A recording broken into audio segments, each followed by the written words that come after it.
Pues soy Ana Vargas. El 50% o la mitad de Solo Aceite, un proyecto de aceite de oliva que arrancó hace ya 6 cosechas. Fue en 2018 que empezamos con eso, arrancamos 400 botellas, creo así, y hemos evolucionado hasta lo que es solo hoy. En botellas estamos en un poquito más de 10.000. Solo lo que pretende es como dar visibilidad a territorios y a variedades un poco fuera del radar comercial. Proyectos y personas que nos parece que están haciendo algo especial porque están recuperando olivos que estaban olvidados, que casi no están ni tasadas ni homologadas. Con las redes sociales tienes un feedback muy rápido, porque al final los likes te dicen si está ya la gente un poco cansada. Crecemos estructuralmente, no crecemos de repente, nos vamos con algún sitio que no nos va a llevar a ningún sitio dentro de un año, sino que muy tranquilos, pero como con pasos muy firmes. Los procesos de aprendizaje requieren un poquito de dolorcillo a veces, ¿no? De esto me está haciendo daño, y si me está haciendo daño es porque estamos aprendiendo muy bien. Pero hay un concepto que quizás es el más importante que yo he aprendido en estos años, que es que Sangre de Unicornio, un consultorio diseñado para resolver problemas de emprendeduría, soluciones integrales a modelos de negocio, flujos de caja, pitches y otras migrañas startuperas, donde las palabras escalabilidad, propósito y coworking en Bali suenan por doquier. Quien dice Bali dice venidor. Sangre de Unicornio, un podcast de spin-off, estudio de innovación. Con el patrocinio no oficial de Arnold Schwarzenegger. Se dice Schwarzenegger. Hola queridísimos amigos de Sangre de Unicornio, bienvenidos a nuestro consultorio, bienvenido emprendedor a tu paseo dominical con tu perro por el parque, donde te puedes relajar tranquilamente mientras nos escuchas. Yo creo que sacas esto de un libro. ¿Qué va? Estoy toda la semana pensando en, o sea, de grabación en grabación, pregunto a mis amigos, a ver, oye, ¿qué se te ocurre que puedo decir? Pues es un reto, es un reto. Parece que no, pero es un reto. Gracias Iberian Media por tenernos aquí, como siempre. Carolina Rodríguez, ¿cómo estás? Carlos Murillo, súper bien, bienvenido a mi programa. Te ha dado sueño.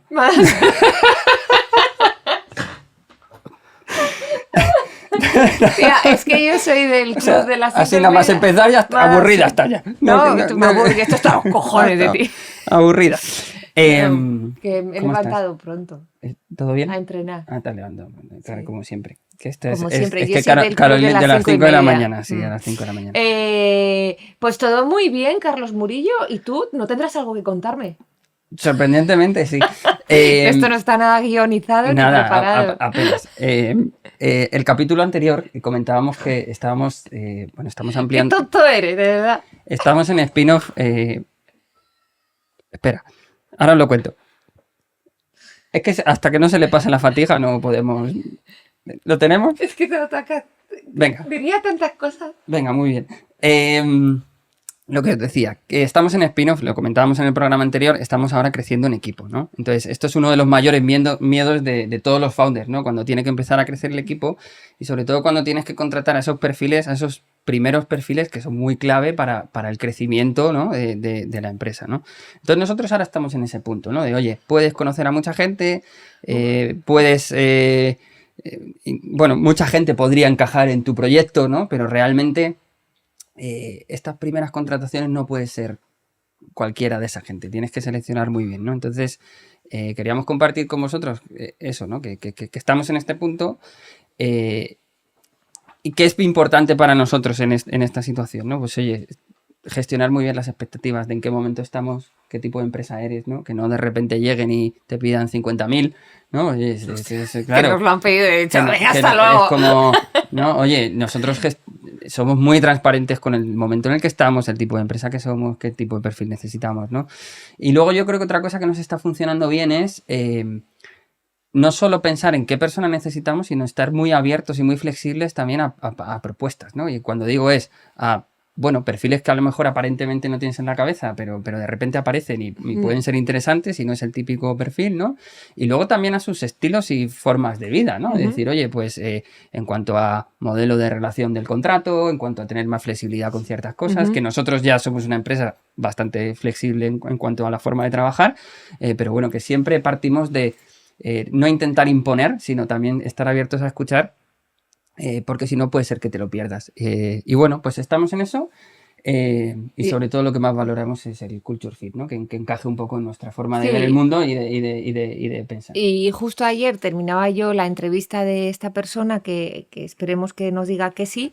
Y al final me decía, ¿tienes alguna pregunta más? Y le decía, si es que yo ya cuento que lo técnico lo sabes hacer porque sabemos tu background laboral y entendemos que te lo interesa. A mí lo que me interesa es que seas buena persona o que me des ese feeling y entender cuál es tu estilo de vida para saber si encaja con el nuestro. Nosotros sí que es verdad que somos una empresa muy flexible, pero también somos bastante radicales en ciertas cosas. Damos mucha importancia a que sean personas que emocional y físicamente tengan un equilibrio, que se preocupen por hacer deporte, por la alimentación, a nivel intelectual, que sean curiosos. A mí me da igual que sea de Petit Pois o de, yo qué sé, a mí me da por hacer cosas rarísimas. Entonces, pero que gente que no diga de, bueno, soy curioso porque leo muchos libros, pues también muy bien, pero si son gente activa, son esos detalles los que a nosotros terminan haciendo contratar a una persona o a otra. Pero vamos, claramente. Eso y que le gusten los animales. Eso y que me diga todas las mañanas, Cabina, qué guapa eres y qué pelazo tienes. Igual Sí, un día están en los onboarding. me denuncia. También, sí. Yo estoy preparado. Es ya. más, en nuestro onboarding está el onboarding de la empresa y el onboarding de Carolina. Eso es. Tal cual, ¿eh? Ya hablaremos más sobre esto. Vamos a presentar a nuestra invitada. Ana Vargas, bienvenida. Bien hallada. Muchas gracias. Primero, cuéntanos un poco quién eres y cuál es tu proyecto. Pues soy Ana Vargas. Soy el 50% o la mitad de Solo Aceite, que es un proyecto de aceite de oliva virgen extra que arrancó hace ya 6 cosechas. Nosotros medimos en cosechas. Qué bueno. Me encanta. Entonces está la otra mitad, mi hermano mellizo, Juan. ¡Anda! Me encanta que seáis mellizos. Sí, este detalle siempre lo cuento. Literalmente porque es el 50%. Es el 50%, sí, sí. A todos los niveles. A A todos los niveles. Sí, Sí, sí. es un 50 a todos los niveles. Y nada, encantada de estar aquí. ¿Hace cuánto que vosotros. empezó este proyecto? Pues eso, en 2018 empezó un poco como un juego, triste, porque fue porque falleció mi abuelo, que tenía olivos, y decidimos hacerle un pequeño homenaje, pues unas botellas para compartir con los familia, amigos, etc. Y eso fue en 2018 que empezamos con eso, arrancamos 400 botellas, creo, así. Y hemos evolucionado hasta lo que es Solo Hoy, que ya es una marca y una empresa hecha y derecha. ¿Y en botellas? En botellas estamos en un poquito más de 10.000. Wow. Y porque este año ha sido complicado a nivel clima. Ah, sí, ha sido muy raro. Ha hecho muchísimo calor en floración y Muchísimo pues frío luego. hemos tenido muy poca aceituna en árbol y además luego muy poco rendimiento en aceite. Oye, si te digo Picual, ¿qué me dices? Pues Picual es, como dicen, es el flagship de Solo. De la aceituna. Es de hecho, en nuestro aceite de casa, de nuestra finca familiar. Y bueno, la Picual yo creo que es la variedad más importante a nivel volumen en el mundo, te diría. Porque Jaén es... Soy de Jaén, ¿no? Somos de familia materna de Jaén, familia paterna de Almería. O sea, somos ahí un mix andaluz, principalmente. Hay mucho salero. Bueno, los andaluces orientales tenemos un poquito menos de salero, dicen. Como los de Valladolid. Oye, y más allá del juego y el homenaje este que nos cuentas, cuando ya un poco os habéis establecido, ¿cuál es vuestra intención? ¿Cuál es vuestra idea de estar aquí? Bueno, nosotros hemos evolucionado, yo creo, hacia un proyecto muy diferente dentro de un mercado que está como muy saturado, que es el agro en general y el aceite de oliva concretamente. Y nos hemos hecho un huequito porque solo lo que pretende es como dar visibilidad a territorios y a variedades un poco fuera del radar comercial, ¿no? Variedades más pequeñitas, proyectos y personas que nos parece que están haciendo algo especial porque están recuperando olivos que estaban olvidados o porque están recuperando variedades que casi no están ni tasadas ni homologadas, y nos vamos enamorando de proyectos a lo largo ancho del territorio y vamos cada año sacando proyectos. Al final Solo es como un proyecto de muchos proyectos de variedades diferentes y cada año va cambiando. Ok, es súper interesante. Yo os invito a que entréis en sus redes sociales, en su web, porque se cuenta muy bien todas estas historias, y es que hay muchas historias detrás de todo lo que hacéis, que yo me he enganchado bastante Qué guay. a todo lo que estáis haciendo. Bueno, ¿sabes qué es un consultorio? Sí. Va a entrar una llamada y tú tienes que ser la primera en responder, así que si estás preparada, vamos con nuestra primera llamada. Venga.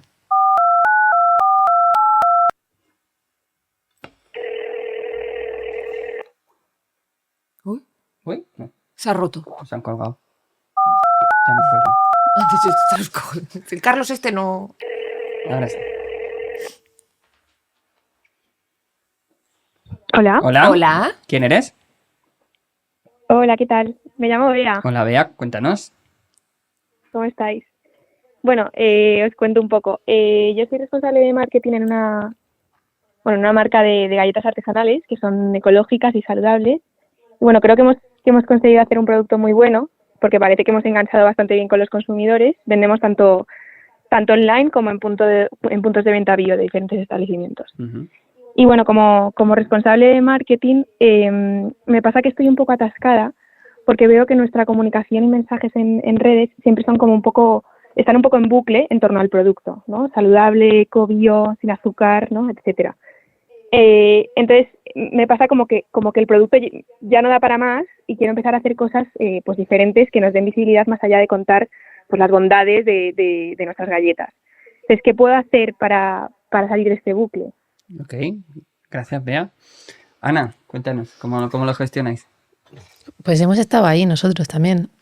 Hay veces que es difícil sacar más ideas y saber qué contar que pueda interesar y a la vez enganchar, ¿no? Nosotros, por ejemplo, nos hemos apoyado mucho en nuestro círculo, en clientes y proveedores, por ejemplo. Entonces, le damos mucho valor a de dónde viene nuestro producto y hacia dónde va, ¿no? Por ejemplo, tenemos una línea de comunicación que es Pequeños pero Valientes, y lo que hacemos es contarle a nuestras redes, a la gente que se asoma, pues dónde estamos, pero contándole la historia de los locales, de los pequeños proyectos donde Solo Aceite está. Entonces, Pequeños pero Valientes es una saga ya hacemos también vídeos de contar la historia de pues, la pequeña tiendita en Guernica que trabaja verdura local y pan súper masa madre artesano y nuestro aceite también. Entonces contamos su historia. De alguna forma es como enganchas también a tus clientes y cuentas por qué a ti te parece interesante ese negocio, ¿no? Y a la gente le ha encantado. Es una de las partes comunicativas de Solo Aceite y de las redes que más gusta. De hecho, últimamente lo tenemos un poco abandonado. O sea, ponéis el producto en el contexto de dónde está causando el impacto, ¿no? Dónde está trabajando ese producto, ¿no? Y lo ponéis en contexto en la historia de los clientes a los que servís, ¿no? Eso es. Porque al final también hablan mucho de lo de ocasiones de consumo, ¿no? Que se puede comunicar también mucho. Y también trabajamos esa pata de la ocasión de consumo, pero la ocasión de consumo nace en aquellas personas que han creído en nosotros y que luego tienen que contar nuestra historia en su tienda o en su restaurante. Y nos parecía súper interesante contar sus historias también, ¿no? ¿En qué momento dais este salto? Porque es que esto que le pasa a Bea nos lo hemos encontrado también bastante habitualmente, ¿no? Cuando tienes una empresa tan de producto, pues eso, el producto, la calidad del producto, y efectivamente es que es un bucle infinito, ¿no? Sí. ¿En qué momento os saturáis o en qué momento os dais cuenta de que por ahí tenéis que darle una vuelta? ¿O por qué sucede eso? Pues puede ser que fuera en la pandemia, que tuvimos mucho tiempo para pensar también, ¿eh? Pero sí, bueno, también nuestro mercado, yo creo que a las galletas le pasa un poco igual, súper saturado, mogollón de oferta, entonces te das cuenta de que, bueno, con las redes sociales tienes un feedback muy rápido, porque al final los likes te dicen si está ya la gente un poco cansada de la cata del picuales, la tomatera, tal, y que la gente le apetece conocer más, pero otro círculo, ¿no? de lo que es tu producto. Y también que a la gente le gusta comprar historias, ¿no? Total.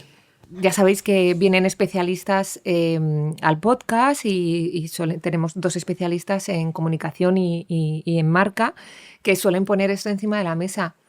no solo sirve con tener un buen producto, también hay que saber transmitir el producto a través de construir una historia, una marca, unos valores, etcétera.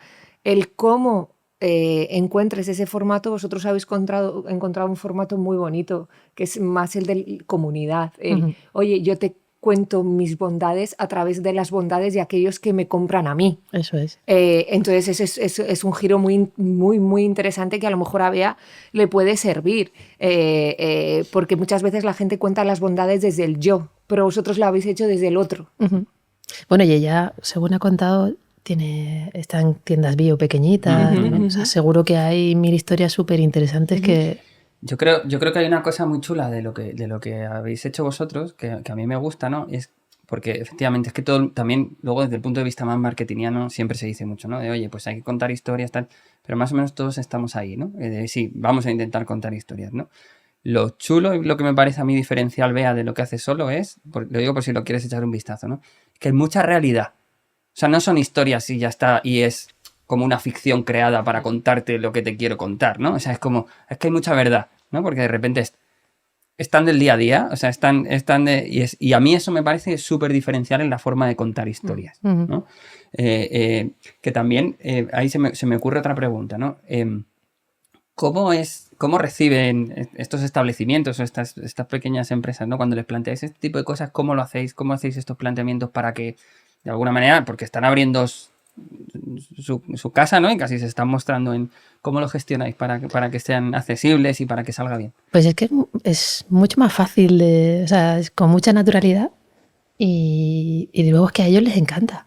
Les parece una idea súper chula, ¿no? Poder que en las redes sociales de tu proveedor hablen de ti de esa forma con tanta confianza. Tú has dicho la palabra comunidad, que al final es súper importante para nosotros. En nuestra comunidad, desde la empresa que ha hecho el diseño, que hemos estado hablando antes, hasta, no sé, hasta la persona que lleva nuestra logística, pues es nuestra comunidad. Claro. Y contar sus historias, al final su historia forma parte de ti y tú de la suya. Y, por ejemplo, depende de la historia, ¿no? Ahí, si ves en nuestras redes, hay un vídeo de un restaurante de Barcelona, se llama Verbena, pues haces un vídeo y lo que tú dices es súper real porque estás contando su historia, además. Uno habla catalán, el otro sí, le sale es como... muy chulo, es muy chulo. Yo creo que es una forma de mover tus redes y tu comunicación que te lleva además a otra serie de proyectos muy chula. No sé si te ha podido ayudar, pero... Sí, y yo ya dejamos a Bea. Es muy interesante lo que estás planteando porque nosotros siempre abogamos mucho por, lo estamos llamando comunidad, lo llamamos mucho ecosistema, y al final esto es como las personas. Te define mucho las 5 personas más cercanas que tú tienes. Entonces, define mucho el tipo de comunidad y ecosistema que tú tienes. Entonces, sí que es verdad que esto es un pequeño apunte cara a los emprendedores que nos escuchan, hacer una buena selección de ecosistema, hacer una buena selección de comunidad. No todo vale. No hay que quedarse con alguien simplemente porque crees que su bagaje de negocio te puede interesar. Te tienes que quedar por otro tipo de cosas que te unen a mayores. Entonces, esto es un pequeño apunte que ha venido a colación de lo que has comentado, porque creo que es bastante importante y tú estás asintiendo y creo que eso... Sí, es que además tiene también relación con lo que hablabas al principio de a quién contratáis, ¿no? O sea, al final, si no tienes feeling y no te enamora lo que hace la persona que está contigo, al final va a haber ahí fricción de alguna forma, ¿no? Así que... Bea, ¿cómo lo ves? Pues muy bien, la verdad que me ha parecido súper interesante lo de contar historias, pero no tanto desde quién la consume, quién va a consumir el producto, sino más de quién da sentido a la marca, ¿no? Y quién hace posible que el producto llegue. Entonces, bueno, me quedo un poco con ese consejo y os voy a cotillar porque me parece pues, muy guay lo que hacéis. Pues nada, así que muchísimas gracias. Así dejas un poco las galletas también tranquilas y de darle vueltas que ya estarán hartas. Muchas gracias por llamar, Bea. Muchas gracias, Bea. Yo estaría A todo el vosotros, rato hasta comiendo luego. galletas. Sí. Yo no podría tener una empresa ¿De galletas? Bueno, tuve un restaurante, pero claro, sí, estaba ahí. Pero, joder, galletas, tío. Galletas. Estarías todo el día en la fábrica y en cuanto salen del así, con la boca abierta. Vale. Sí. Bueno. Bueno, Ana, esta ha sido la primera llamada. Tenemos una sección que se llama Mierdas que nos gustan. Te vamos a plantear una cosa y seguimos charlando. Venga. Vamos con la careta. Víctor, vamos con la careta. Mierdas que nos gustan. ¡Mierdas que nos gustan!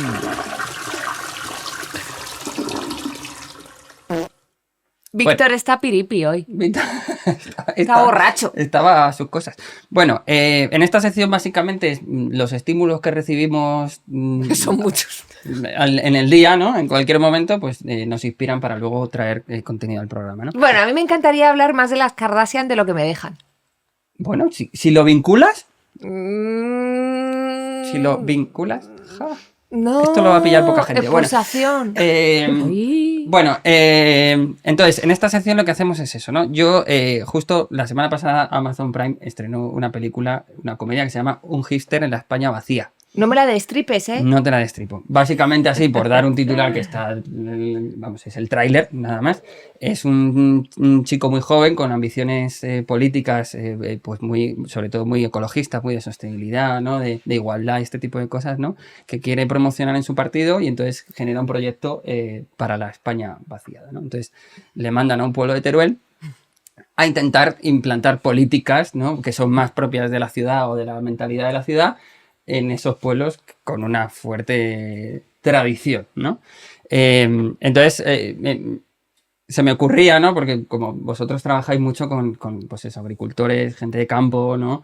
Lo primero que te quiero preguntar aquí es, oye, ¿qué tiene que aprender la ciudad y qué tiene que aprender el negocio puro o el negocio más tradicional de la ciudad del campo? ¿Qué puede aprender?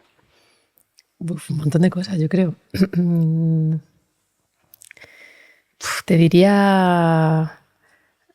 a mí hay una parte que me gustaría mucho poder aplicarla a mi vida, que yo vivo en el centro de Madrid, bajo mucho Jaén, al campo y tal, pero echo mucho de menos la lentitud. O sea, el adaptarte a lo que vaya viniendo con más calma, con más despacio, todo. Tener una conversación más despacio y adaptarte eso, sobre todo adaptarte a lo que va viniendo de una forma más natural. Y o sea, a mí cuando estamos en el campo con un agricultor o estamos nosotros con mi tío, que es quien lleva nuestros olivos, te das cuenta de eso, de que es que viven en primera y nosotros vamos en sexta. ¿Cómo equilibras estas diferentes velocidades? Porque claro, por un lado tú estás más el negocio, el ritmo, ¿no? El hacerlo crecer, ¿no? Y de repente, es que me ha gustado mucho lo que has dicho al principio, nosotros hablamos en cosechas. Sí. Entonces es como, ostras, qué difícil, qué retazo equilibrar la velocidad propia o la exigencia propia que tiene hacer funcionar y crecer un negocio con... pues eso, la parte más de producción que depende del campo, que tiene sus ritmos, y depende de las personas que trabajan en el campo, que tienen otra mentalidad, que es un poco lo que pasa en esta película, ¿no? ¿Cómo lo equilibráis? ¿Qué hacéis? Pues muchas veces tienes que hacer equilibrismo, de verdad, porque justo cuando está la cosecha ya que estamos recogiendo, por ejemplo, esos ritmos de la gente con la que trabajas en el campo y lo que tú quieres, además del aceite de oliva virgen extra, tiene que ir todo súper rápido. Una vez que coges la aceituna, el ritmo cambia completamente. O sea, vas de la lentitud a todo súper rápido, porque si no, no sale como tú quieres. Y hay veces que es muy difícil, hay un desajuste muy potente entre esos ritmos. Pero bueno, al final yo creo que tanto Juan como yo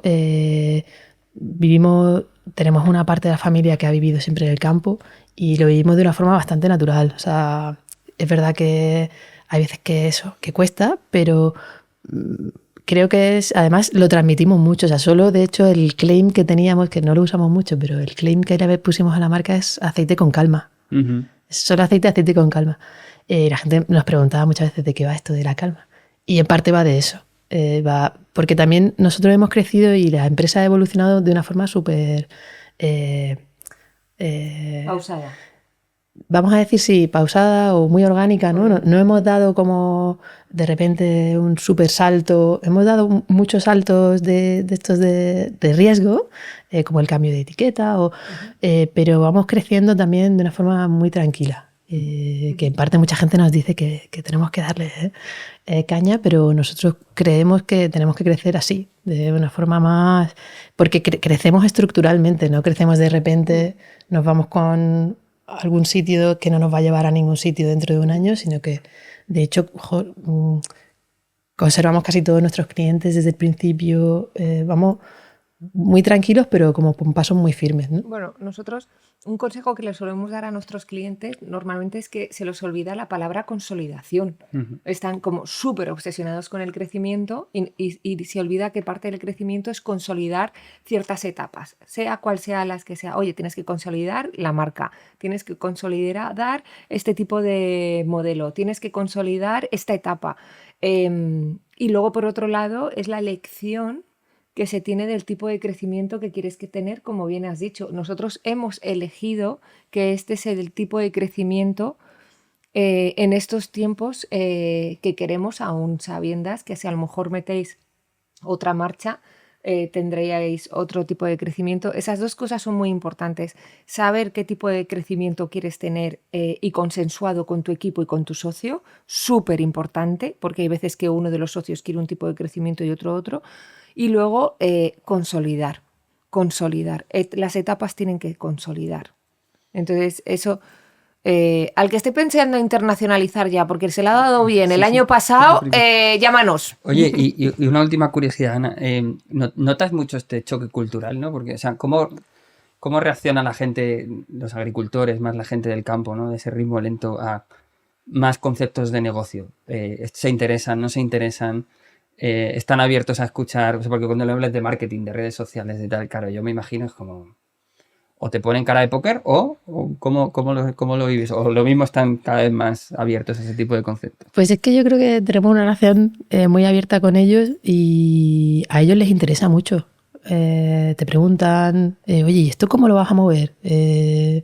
¿Cómo comercializáis esto y cómo conseguís que todos estos costes luego se puedan repercutir? O sea, gente que se preocupa, depende del proyecto, ¿no? Hay proyectos muy diferentes en Solo, pero sí que les interesa y les hablas. Lo que pasa que, bueno, hay veces ya que hablas de cosas con mi tío, o sea, hay cosas que su cabeza no, de repente dice, pero ¿cómo vaya a un vídeo para crear una comunidad? O sea, le cuesta un poco más, claro. Pero sí se interesan en general por la parte negocio. Claro, porque entiendo que eso es algo, o sea, realmente son proyectos que son como parte del equipo, de alguna manera. Claro. ¿No? Entonces es como, ostras, de alguna manera tú también como agricultor, como productor, tienes que entender el contexto del que estás formando parte, ¿no? O sea, y pues eso, lo que hablabas antes, ¿no? De hacia dónde vamos, qué queremos conseguir, cuál es nuestra... Entonces, claro, yo me imagino trasladando ese tipo de conceptos, ¿no?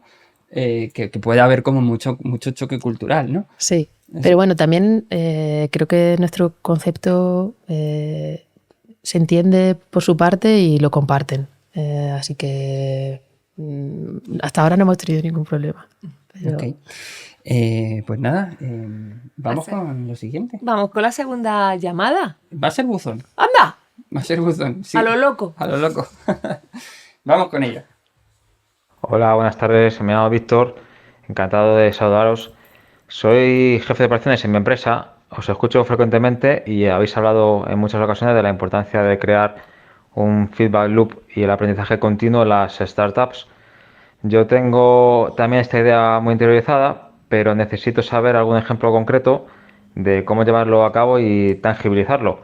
Siento que hacemos, pero no aprendemos mucho y pasamos de una cosa a otra sin reflexionar y transmitir aprendizajes. ¿Me podéis, por favor, dar algunos tips? Muchas gracias. Aprendizaje continuo. Qué temazo. No sé muy bien si he entendido la pregunta.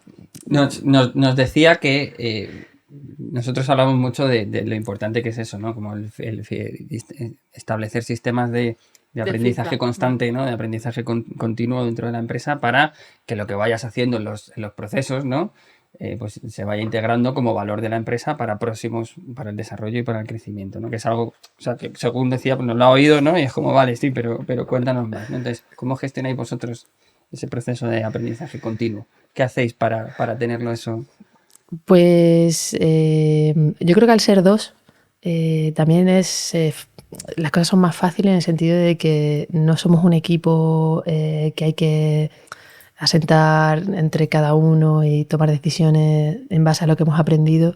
Tenemos nuestros choques, pero intentamos tener la mente siempre súper abierta y que todo lo que vayamos aprendiendo o los fallos, sobre todo se aprende mucho de los fallos, ¿no?, que cometemos, ser capaces de contárnoslo el uno al otro o ser capaces de contártelo a ti mismo, que hay veces que esa parte también falla. Y no tenemos un protocolo súper establecido de cómo hacerlo, pero sí que después de 6 años te das cuenta de que los procesos de aprendizaje requieren un poquito de dolorcillo a veces, ¿no? De esto me está haciendo daño y si me está haciendo daño a mi orgullo o a mi cuenta corriente es porque estamos aprendiendo que esto, oye, o al revés, cuando haces algo muy bien. Sí, que el aprendizaje no siempre va a ser claro. de las cagadas. O sea, que de las cagadas se aprende mucho, pero que a veces, eso también es muy interesante, porque la parte que solo chunga. podemos aprender de fallos y también aprendes de decir, oye, joder, que bien hacemos eso. Es más, nosotros utilizamos una técnica en ciertas partes de los proyectos con clientes, no siempre, pero cuando la vemos que la necesitamos, es así, es stop, start y celebrate. Es decir, oye, dentro de tu journey o de lo que sea, o sea, ¿qué tienes que parar de hacer? ¿Qué tienes que empezar a hacer? ¿Y qué tienes que celebrar? Porque se te olvida mucho esa parte, ¿no? Pues sí, creo que de hecho deberíamos tener un proceso, aunque no sea un protocolo escrito, pero sí un proceso más pensado de cómo hacer esto. Hasta ahora, como lo hemos hecho de una forma muy caótica, pues es así. En las partes, cuando hemos aprendido algo bueno, ahora que estamos medio saliendo fuera de España, ahí tienes mucho aprendizaje y la parte de celebrarla sí la hacemos muy bien. No, mira qué bien. Pero sí, creo que esa parte es interesante, lo de marcarte un proceso mínimo de decir cómo vamos a aprender de esto y luego cómo lo vamos a y poner sobre en práctica. todo no solo internamente, porque justo ayer con un cliente que estábamos también cerrando proyecto, decía, quiero tener un sistema de feedback con mi equipo, que era el feedback loop, dice, pero también con mis clientes. Claro. Sí, tiene que estar Dice, integrado. no solo quiero que solo sea dentro del equipo, quiero que también sea con los clientes. Y me pareció interesante que ella misma pusiera eso encima de la mesa. Yo lo que le diría a Víctor en este caso, muchas veces también nos obsesionamos con procedimentar el proceso de feedback y a veces nos vamos al proceso antes que la necesidad, ¿no? Entonces yo creo que es súper importante, tú lo acabas de decir, ¿no? Oye, nosotros somos dos y en base a nuestra realidad de dos, pues vamos actuando, ¿no? Yo creo que eso es súper importante, decir, oye, primero entender quién es la gente, cuántos somos y quién es la gente que tengo a mi alrededor y sobre todo antes de meter procesos, qué necesitan, ¿no? O sea, que voy a escuchar realmente para qué necesitamos el feedback y cuándo realmente el feedback es importante, ¿no? Porque si no, luego lo que pasa mucho es que se establecen procesos en los que no hay intercambio de valor. Yo tengo que seguir una serie de pasos para dar feedback, pero realmente la información que comparto no acaba de tener mucho valor, porque es como estoy dando reporte casi de mi trabajo y no acaba de tener valor, ¿no? Entonces, nosotros siempre en este punto lo que decimos, y Víctor, te lo dejo para que pienses en ello, ¿no? O sea, primero las personas y sus necesidades y entender qué tipo de equipo somos y qué tipo de trabajo hacemos, y luego ya empiezo a pensar en el proceso porque me pongo en su piel, ¿no? Que es el jefe de operaciones, que a lo mejor se está esperando de él que establezca este tipo de sistemas, y joder, me gusta mucho irte porque percibo mucha sencillez en la forma de llevar el día a día, ¿no? Y muchas veces va de eso, ¿no? De decir, oye, vamos a ser más honestos, vamos a escucharnos, vamos a ver, oye, quiénes somos, si podemos hacer ciertos procesos de feedback o no, y en base también a qué tipo de operaciones tengas, hazlo, ¿no? Y luego también te diría que empezar por cosas muy sencillas en el día a día, ¿no? Que no de repente cambies mucho la forma de trabajar o que por establecer ese proceso la gente tenga que aprenderse el proceso ¿no? Y que al final es mucho más nocivo, ¿no? Entonces empieza a introducir momentos de feedback y momentos de intercambio de valor, no tanto feedback, sino porque feedback se puede dar mucho y no ir a ninguna parte, ¿no? Sino que feedback que realmente tenga valor, ¿no? Entonces identificar cuáles son esos momentos y meterlo en lo más cotidiano de la operativa. Oye, pues si tenéis una reunión de estatus, pues más allá de las tareas que hay que hacer, en esa reunión de estatus dedicar 10 minutos para intercambiar y también información. Respetar mucho cómo se comunica la gente en momentos de fricción, que a lo mejor la gente, tú dices feedback y se lo toma como un momento de fricción. Tienes también que tener la cintura de saber que cada individuo tiene una manera en poder comunicar y poder sacar ese intercambio de valor, y tienes que darle espacio, que no todo el mundo lo hace de la misma manera, y muchas veces se ven frustrados a la hora de establecer este tipo de sistemas. Mira, además, lo hablábamos antes, ¿no? Yo creo que es otra de las cosas que tiene que aprender el negocio de la ciudad del campo, ¿no? Porque es como... ahí no te queda más remedio que escuchar, ¿no? Claro. O sea, hay tantas variables, ¿no? Y es como ellos tienen muy claro lo que tiene valor para que las cosas salgan bien, ¿no? Pues nada, Víctor, ahí te lo dejamos. Ahí te quedas.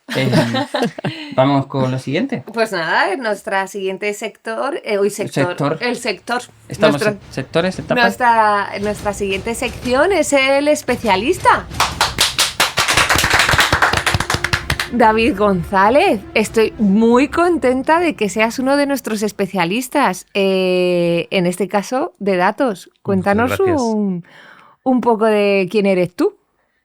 Bueno, pues yo fundé una empresa que se llama Visuality hace casi ya 15 años. Ostras, 15 años ya. Sí, madre mía, David. Ya no somos startup. Ya, aunque sea por tiempo, ya no. Ya no nos 15 años, no nos ya, dan el qué carné. barbaridad. Y bueno, nos dedicamos a trabajar principalmente con datos, con visualizaciones de datos, herramientas de datos, procesamiento de datos, muchos tipos de datos, sobre todo geoespaciales y satelitales, pero también de sensores, etcétera. Pero lo importante no son los datos, sino para qué los utilizamos, y esto es para trabajar en proyectos que mejoren la toma de decisiones alrededor de cosas como justicia social, cambio climático, medio ambiente, y en general pues cosas que afectan biodiversidad, por ejemplo, que afectan al planeta y afectan a las personas. Y creemos que los datos son una herramienta muy, muy importante para poder hacer estas cosas. Yo tengo que decir que David es una de las personas que a mí me ha explotado la cabeza en una charla con este tema. La charla que das es la hostia. Pero voladura total, y sobre todo a mí lo que me llevé mucho cuando te escuché es todo lo que se puede llegar a hacer con una buena interpretación de los datos, ¿no? Y qué conclusiones tan claras se pueden sacar de cosas para luego tomar esas decisiones, como tú decías. Sí, no, totalmente. Al final, los datos son una herramienta, y las visualizaciones de datos son un modelo de esos datos, un modelo de la realidad. Si el modelo es bueno, tú entiendes mejor la realidad, claro. Y nuestro cerebro trabaja por modelos. Nosotros no miramos el mundo como es, miramos el mundo como es dentro de nuestro modelo mental de cómo es el mundo. Entonces, es por eso que una buena visualización de datos te da mucha información y te permite tomar decisiones de una manera mucho más clara que si no la tuvieses, que si solo tuvieses los números. Y ver cosas que a lo mejor no pensaban ni que existían, ¿no? O sea, como sacar interpretaciones que decías, ostras, esto ha sido una rotunda sorpresa. Es que yo me acuerdo de una imagen de satélite de, mira, que en esta imagen lo que nos está diciendo es que está pasando esto. Y haces, ostras. A ver, efectivamente hay cosas que son sorprendentes, sobre todo porque dices, nunca habría llegado a esta conclusión. Aunque yo hoy venía a decir una cosa que estas cosas no pasan por casualidad. Okay. Es decir, que hay que tener mucho cuidado con el tema de los datos. Ahora vivimos en una época de explosión de los datos. Bueno, ya llevamos unos años de tecno-optimismo, de todo se resuelve con datos y tecnología, inteligencia artificial, etcétera. Pero hay un concepto que quizás es el más importante que yo he aprendido en estos años, que es que el mapa no es el territorio. ¿Qué significa eso? Yo cuando hablo de mapas hablo de datos en general, pero un mapa es un modelo. y el mapa no es el territorio significa que por muy detallado y muy preciso que sea un mapa, un modelo de datos, una representación de la realidad, no es la realidad. No es lo mismo que estar allí, claro. Exactamente. El único mapa perfecto, en un mapa perfecto, 1 kilómetro del territorio sería 1 kilómetro del mapa y ese mapa dejaría de ser útil, ¿no? Y un mapa, por tener muchos más datos, una representación de datos o un modelo de datos, por tener muchos datos, no significa que sea mejor. Tú tienes que tener una intencionalidad detrás. Y esto que tú me dices, ¿no? Cuando vemos, superponemos, creo que si no recuerdo mal, superponemos la deforestación durante los últimos 20 años cerca del Amazonas con un área protegida, con un área indígena, y vemos perfectamente que en la zona donde viven los indígenas no hay deforestación en 20 años. Es sorprendente y te da digamos, un insight, como dicen los americanos, sobre las razones de por qué se deforesta o no. Pero eso hay que buscarlo y hay que entender qué datos estás buscando y por qué lo estás buscando. Podríamos haberlo superpuesto con millones de cosas y muchas de ellas no nos darían nada, simplemente oscurecerían el mapa, ¿no? Y veríamos menos cosas. Entonces yo creo que esto es súper importante tenerlo en cuenta. El mapa no es el territorio, ni siquiera lo que se está hablando ahora de gemelos digitales no son la realidad. Son algo que imita la realidad, son algo que digamos que representa la realidad, pero no es la realidad. Y esto es importantísimo por dos motivos. No solo porque tenemos que tenerlo en cuenta a la hora de recopilar y representar datos. Vamos a recopilar los datos que necesitemos, que creamos que son importantes, no todos los datos simplemente porque podemos. Eso no nos va a dar una mejor representación. Pero hay una segunda derivada que es la intencionalidad. Cuando tú recopilas y creas una visualización de datos, estás cambiando la realidad también, porque estás cambiando un modelo mental. En este sentido, había un sociólogo que se llama Pierre Bourdieu, que decía que hablaba de las falacias de la opinión pública. La opinión pública al final es un mapeado de la opinión, ¿no? Son datos. Y él decía, la primera falacia de la opinión pública es que se considera que todo el mundo tiene una opinión, y no todo el mundo tiene por qué tener una opinión. La segunda es que se considera, y esta es puede que sea un poco políticamente incorrecta, pero no lo decía yo, lo decía él, que todas las opiniones son de igual valor. Y no todas las opiniones sobre cualquier tema son de igual valor. No todo el mundo sabe lo mismo sobre todos los temas. Y la tercera, y es la que más me interesa a mí, la más importante, es que por el mero hecho de hacer una pregunta a todo el mundo, estamos diciendo que ese es el tema por el que tenemos que preocuparnos, que ese es el tema del que hay que hablar. Y esto trasladado a los datos es lo mismo. Y está la parte mala, ¿no? Si yo lanzo esta pregunta, estoy poniendo esto sobre la mesa, pero también está la parte buena. Cuando yo recopilo datos y yo los junto de una manera, estoy poniendo sobre la mesa una nueva realidad, mi realidad o la realidad que quiero cambiar.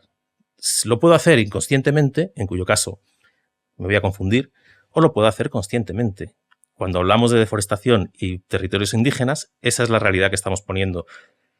Cuando hace unos años hicimos un proyecto con una agencia de la ONU, la ONU mide la pobreza o la miseria en el mundo, ¿no? Regularmente habréis visto los mapitas del Banco Mundial, tal país, tal otro país, más rico, más pobre, pero hasta hace muy poco eso se hacía preguntando a las familias, normalmente al cabeza de familia, que normalmente era un hombre, ¿cuánto dinero tenéis?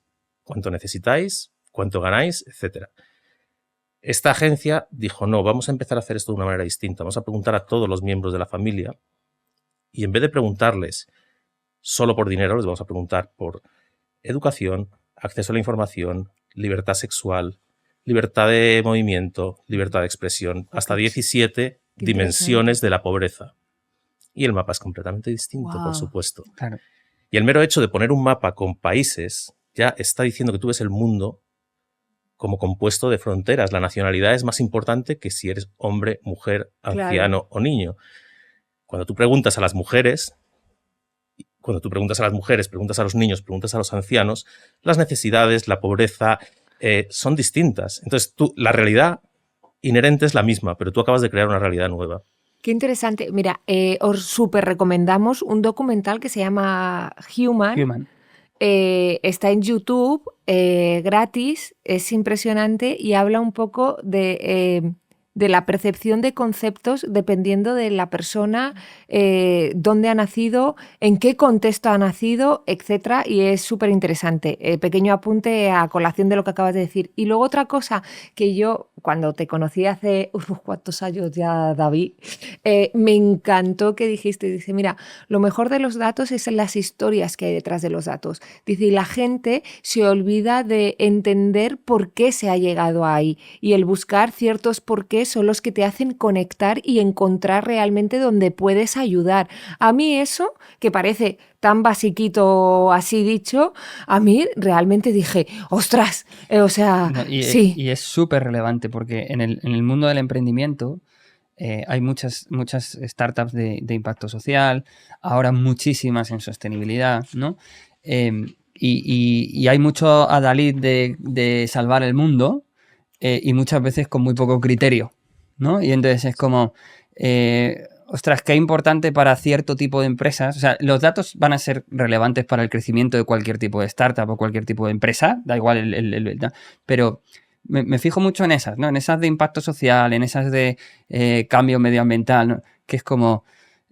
muchas veces le falta ese criterio, ¿no? Ese decir, ostras, realmente ¿estás entendiendo bien la realidad o estás cogiendo tu pedazo de visión de la realidad? Sí, no, por supuesto. Y además en estos casos la realidad es muy compleja y tú tienes que saber por dónde te mueves. Por ejemplo, en el tema de sostenibilidad es muy importante no caer en la trampa de yo lo único que estoy buscando, por ejemplo, es reducir las emisiones de carbono. Bueno, puedes hacer eso y a la vez puede que estés empobreciendo a gente, claro, o puede que estés cargándote la vida de unos agricultores que viven de algo. O sea, tú tienes que, hay que ver las cosas un poco holísticamente y para eso los datos ayudan mucho, pero tienes que saber mezclar unos datos con otros, claro, tienes que... Y tener esa mentalidad de decir, oye, no es solo, pues eso, no solo salvar el mundo recogiendo plástico, sino de... ¿no? O sea, es como, vale...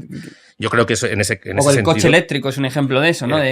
Por ejemplo. Cuántas cosas soluciona el coche eléctrico y cuántas estropea, ¿no? Hay mucho debate. Considerar lo que es menos malo, ¿no? Ana, ¿cómo trabajáis vosotros el dato? ¿Qué hacéis? ¿O tenéis algo integrado? Pues no tenemos casi nada que tenga que ver con interpretar datos, sacarlos de algún sitio. Trabajamos un poco a la hora de buscar proyectos en el territorio en España, pues censos de olivos, censos de variedades, etcétera, pero hasta ahora no hemos necesitado, quizás sí un poco a nivel de redes, pero en lo que son nuestros procesos de trabajo, de producción, etcétera, lo usamos muy poco. O sea, no estáis en el agritech todavía ¿no? Que ahora hay también como otro super boom del agri. Hay muchísimo de los family office están de agritech, el robot que te va a hacer, te va a medir, te va a decir qué día, tal hora va a llover, va a caer la gota justo en la aceituna. Y entonces... o sea, eso es súper interesante, ¿eh? Sí, es súper guay, sí. El proyecto de Pre-Pirineo que tenemos este año, que está en la zona de Lleida, en el Valle de Barcedana, Iván, que es el agricultor, sí que utiliza un montón de herramientas que le ayudan a trabajar sus olivos, pero lo trabajamos a través directamente nosotros como solo aceite, no estamos trabajando. Sí que recomendamos a los emprendedores, sobre todo a los que no venís tanto de tecnológica, que venís más de producto, utilizar en algún momento los datos, porque tenéis que entender ciertas cosas, porque os podríais llevar grandes sorpresas. Nosotros conocemos casuísticas incluso de gente que se pensaba que su budget persona era una y los datos le han demostrado que es, o sea, la contraria. O sea, es muy fuerte este tema. Entonces, ese tipo de cosas son pequeños detalles que la inversión luego tampoco es tan grande en conseguir ciertos datos cuando sabes perfectamente qué quieres preguntar, como lo que acaba de decir David, que es lo importante, y luego esa interpretación, esas historias, saberlas conectar con cómo y construir a partir de ahí, de decir, vale, el dato me dice esto, la historia me dice esto, tenemos que empezar a construir desde aquí. Para mí esa es la clave de esta historia, que es el discurso que me gusta de David, ¿no? Porque también es que pasa mucho en las empresas ahora que hay mucho datocracia, ¿no? Y de repente es como 6, y como pone 6, y es como, no, que no puede estar vacío el dato, ¿eh? Cuando alguien te dice los datos dicen esto, Ostras. huye. Sí, huye. claro, no, es contextualiza el los datos dato. no hablan. Hablan las personas. Claro. Los datos no hablan. Los Sí, datos sí, pueden total. decir, y depende de la pregunta que estés haciendo y cómo hayas recopilado esos datos, claramente. Y de todas maneras, sí que es verdad, hay muchísimos datos disponibles. Por ejemplo, pues tú puedes tener imágenes de satélite de cultivos desde hace ya casi 40 años. Y datos meteorológicos que te pueden ayudar a tomar decisiones, sobre todo en tiempos como este de cambio Sí. climático, a tomar muchas decisiones sobre qué hago encima en cultivos como el olivo, el viñedo, que es cuando cultivas es para mucho tiempo. Pero también hay demasiados datos, hay que tener un poco de cuidado de no volverse loco, hay que buscar los que realmente te interesan. Ok. Luego quiero comentar un chascarrillo porque Dale, dice, dale. cuando alguien te diga del dato, me lo ha dicho el dato, huye, nosotros huimos cada vez que alguien nos dice, no, yo tengo una cultura interna súper buena, somos una familia. Eso para mí es un red flag. Creo que necesitas llamarnos para un proyecto. Sí, total. No, yo siempre digo, en Visuality, siempre digo que Visuality no es una familia, que en las familias pasan cosas terribles a veces Claro. y que las familias no se eligen. Sin embargo, tu Exacto. empresa la puedes elegir y Exacto. tu trabajo lo puedes Sí. elegir. Sí. Podemos ser muy amigos y pasarlo muy y bien, pero tener familia no. una estructura de confianza tal, pero no. David, bueno, es interesantísimo todo lo que jo, cuentas, es que amigo. siempre que vienes... Eres un vamos. Bueno, he muchas dicho gracias, siempre no. que vienes porque contamos con David, pobrecillo, yo le doy una tosta, todo hay que Sí, decirlo. le involucramos en Porque casi todo. en todo lo que podemos poder compartirle, lo hacemos porque es que nos fascina. Ana, muchísimas gracias, nos hace mucha ilusión Encantada. contar contigo. Nos dijiste que sí enseguida. Somos súper fan de tu producto, súper fan de tu diseño del producto y ahora muy fan tuya, la Muchas verdad. gracias, igualmente. David, vas a Bueno, repetir. muchísimas Has gracias. pasado No, la prueba. Yo encantado, Has pasado ya la sabéis prueba. que me lo paso A ver muy si la bien. hemos pasado nosotros. bueno, también te digo. no, A ver si la has pasado tú, yo sí. Enhorabuena, ha sido divertidísimo y el podcast es súper divertido. Muchísimas gracias. Gracias por invitarme. Bueno, escuchantes, sangreunicornio@vallespinoff.com para vuestros buzones, ¿Y la cartas. cuña qué? Ay, no, cállate, cachondo. No, si es que tienes una... Ah, es no, que tienes una- esto es divorcio para mí. Luego lo explicas tú en casa el tema. Hostia, esto es divorcio. A ver, queridos escuchantes, vámonos a escuchar nuestra cuña de nuestro no patrocinador. Que es mi marido. No, tu Ah, no, marido, no, mi tu marido marido no. Carolina. Mi marido. Venga, ya lo explico yo, venga. Cuña de nuestro no patrocinador, hecha por Goodness Prevails, que sí es nuestro patrocinador y que nos ayuda a hacer estas Y cuñas. uno de ellos es mi marido. Y que uno de ellos es el marido de Carol y que es una consultora estratégica de marca y marketing con foco divorcio. en proyectos y compañías con los que conectan por valores. Eso es Goodness Prevails, echar un vistazo, que ese es nuestro patrocinador y por eso le mencionamos. Y ahora vamos a escuchar la cuña del no patrocinador. No tendrás la cuenta bancaria de la Kardashian, ni sus legiones de fans, ni sus portadas de revistas mundiales, ni sus 364 millones de seguidores en Instagram. No tendrás su documental hecho por Netflix, ni sus coches, barcos, aviones. No tendrás un ex que es el mejor rapero de toda la historia, ni un vestidor que parece un estadio de fútbol. Pero sí puedes tener sus uñas. En Ayure Nails, Ayure. tu centro de belleza natural en pleno corazón de Olavide. Ayure Nails. Manicuras, pedicuras, pestañas y un oasis de elegancia y relajación. Ayure. Diseñando belleza y creando confianza para sentirte radiante de pies a cabeza. Ayure Nails. ¿Y quién querría ser la Kardashian? Oye, ¿han salido las Kardashian al final? ¿Eh? ¿Es ¿Cómo lo verdad? ves? Anda. Y, no está y hecho esto no aposta. estaba guionizado. ¡Ah, qué ilusión! Aquí a lo mejor puedes hablar tú algo más del tema. Sí, de- bueno, yo Ayure Nails es el mejor sitio de hacerse las uñas de todo Madrid, lo digo por experiencia, voy cada 15 días. Tengo una pequeña... Mira, voy a contar una cosa. Hace tiempo yo fui a terapia, la verdad. Porque ya habéis visto que bien, bueno, A ratos, total. a ratos. Entonces, este terapeuta decía una cosa muy interesante que decía, muchas veces tenemos cosas que realmente son gastos primarios para nosotros que lo consideran como un ocio o un mal gasto. Es decir, el gasto primario dices comida, piso, ¿no? Ahora seguro privado, porque si no, bueno, en fin, total, eso es otro melón. Y dice, pero es que muchas veces lo que hay que tener también como gasto primario son esos detalles que a ti te hacen estar estabilizado bien. Oye, pues yo metí las uñas y la peluquería, ¿eh? En gasto En básico. gasto, pero básicos. vamos, que vendo antes a mi marido, fíjate lo que te digo. Sí. Entonces, bueno, Bueno. yo Azure Nail son las mejores, calidad, majísimas y lo hacen fenomenal. Ahora sí. Ahora sí, Gracias, chicos. Muchísimas gracias a vosotros. vosotros. Ahora sí, sangre de unicornio, @vallespino.com, ahí esperamos vuestras preguntas y hasta la próxima. Ya lo ha dicho todo Carlos. Muchísimas gracias. Gracias, hasta luego. Si quieres hacer una llamada, mandar una carta, anunciar tu empresa o que te lean la mano, escríbenos a sangredeunicornio@vallespino.com. .com no.